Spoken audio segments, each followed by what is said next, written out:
والمصحف ده ما خدته،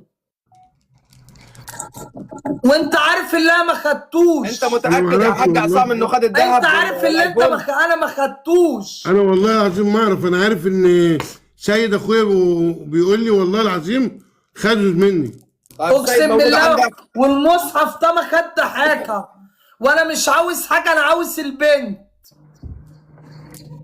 لا ما بعد الشتايم اللي احنا شتمناها انا ما شتمتش حد يا عم خليل. يا عم عصام ما شتمتش. لو انت هتجيب لكل واحد عم عصام انا عربيتي خربت يا عم عصام، بيتي اتخرب يا عم عصام، ما حدش حاسس بكده. عشان غلطت في ابويا الله يرحمه. انا ما كنت سيره ابوك شبشبه على راسي، ما كنت سيره حد يا عم عصام من اللي حصل ده يا عم عصام.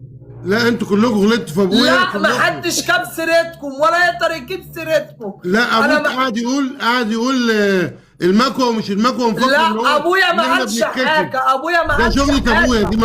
ابويا ما قالش حاجه. ابويا ما قالش حاجه والله العظيم.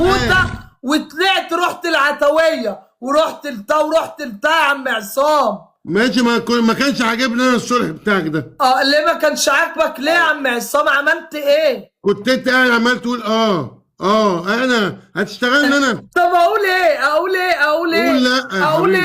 اقول ايه؟ كروان يا حاج عصام. وبتقول انا مولع في عربيتي عشان اعمل ترند؟ انا هولع في حاجتي يا جماعه ولبسنا وحاجات عشان اعمل في ترند. هولع في فستان امي يولع واخواتي البنات عشان بعمل ترند. امي كانوا هيولعوا. بعد اذنك يا كروان، الله يحفظ امك ويحفظ اهل بيتك يا رب. انت عايز البنت؟ انا عاوزها. ايوه بما يرضي الله ورسوله، وننسى كل الحوارات دي. انا نسيت اي حاجه. طيب يبقى يا عم عصام بما يرضي الله ورسوله احنا نسال البنت زي ما هو اتسال. ولو عايزين بعض يا جماعه بيحصل اكتر من كده مليون مره، مش ما بين النسايب، حتى ما بين الاخوات. انا ما اعرفش ايه اللي حصل معايا اصلا، ما اعرفش.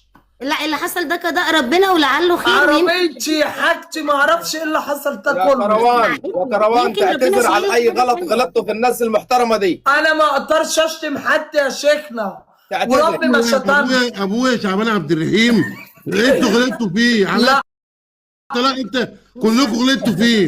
لا لو غلط في شعبان عبد الرحيم يعتذر. حقه عليا. لا يا عم انا هعتذر بايه؟